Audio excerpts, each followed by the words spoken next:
Matilda de Roald Dahl es mucho, pero mucho más que un simple cuento para niños, ¿no? Es casi como un manual de rebelión para esas mentes brillantes que a veces se sienten atrapadas en un mundo, digamos, bastante mediocre. Hoy vamos a meternos de lleno en la primera parte de esta historia increíble, donde una niña genio se enfrenta a la tiranía de la ignorancia y a la fuerza bruta. Vamos a ver cómo una mente se puede convertir en el arma más poderosa de todas. Roald Dahl arranca la historia con algo que es una verdad bastante incómoda si lo pensamos bien. Casi todos los padres, bueno, la gran mayoría, creen que sus hijos son una maravilla, ¿verdad? Aunque sean, no sé, un verdadero desastre. Pero, ¿qué pasa cuando es al revés? ¿Qué pasa cuando los padres, en lugar de apoyar, son el primer obstáculo? Bueno, justo en ese mundo de indiferencia total, es donde nace nuestra heroína, Matilda. Imagínense esto. En medio del desierto intelectual que es la familia Wormwood, de repente florece una mente excepcional, Matilda. Pero para sus padres, esta brillantez no es un regalo, para nada. Es un estorbo, una inconveniencia. La ven como dice el libro, una postilla, algo que molesta y ya. Lo que no saben es que están a punto de cometer el error más grande de sus vidas, subestimarla. Y ojo a la edad. 4 años y 3 meses. A esa edad, Matilda no solo ya leía de corrido, sino que se había enseñado a leer ella sola. Mientras los otros niños de su edad estaban con sus juguetes, ella, solita, se iba caminando a la biblioteca pública. Buscaba refugio, un escape, en los libros.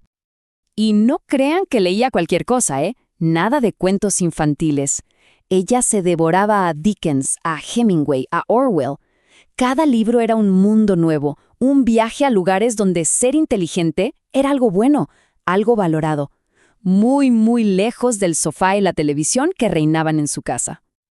Y es que esa familia, esa es su primera batalla. Los Wormwoods son básicamente un monumento a la ignorancia.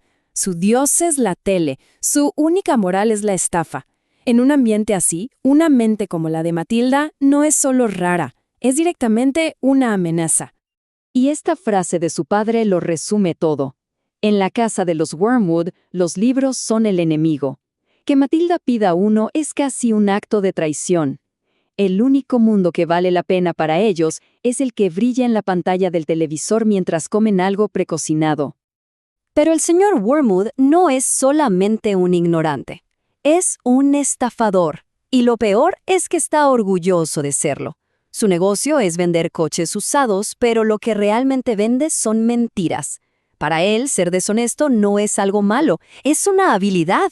Y hasta se jacta de eso delante de sus hijos. ¿Y cuáles son sus secretos del éxito? Puras trampas. Le echa serrín al aceite para que la caja de cambios no haga ruido, por unas cuantas millas, claro. O usa una taladradora para bajarle los kilómetros al contador. Para el señor Wormwood, eso no es un delito. Eso es ser astuto. Y aquí es donde todo cambia. Cuando Matilda se atreve a decirle en su cara que es un deshonesto, él explota.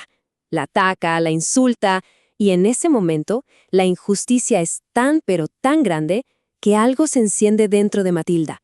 Una pequeña chispa de rebelión. Y es ahí cuando Matilda decide que ya fue suficiente. De ahora en adelante, cada maltrato, cada injusticia va a tener una respuesta.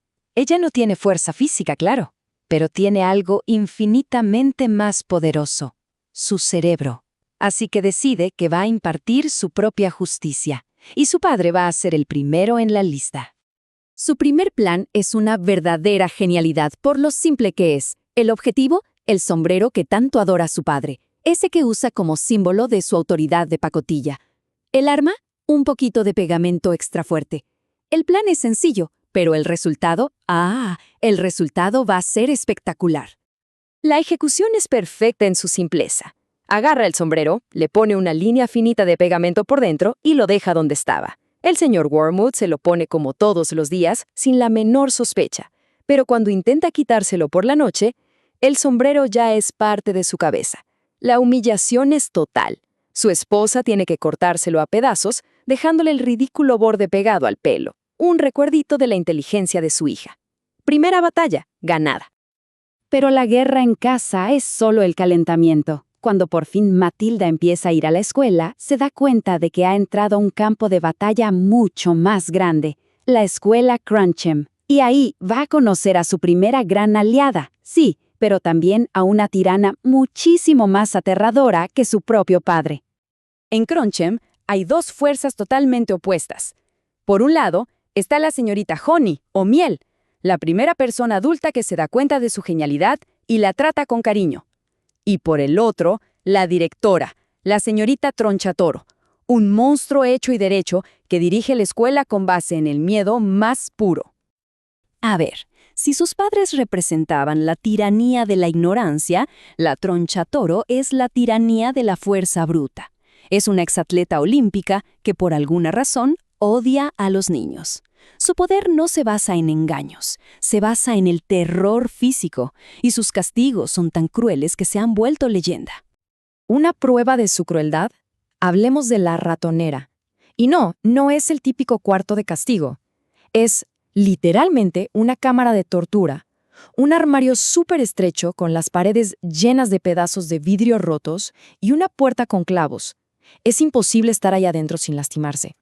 Y es que la Tronchatoro nunca superó su pasado olímpico. Su especialidad, el lanzamiento de martillo, la aplica ahora como método de disciplina. Y no hay mejor ejemplo de su locura que lo que le pasó a la pobre Amanda Tripp.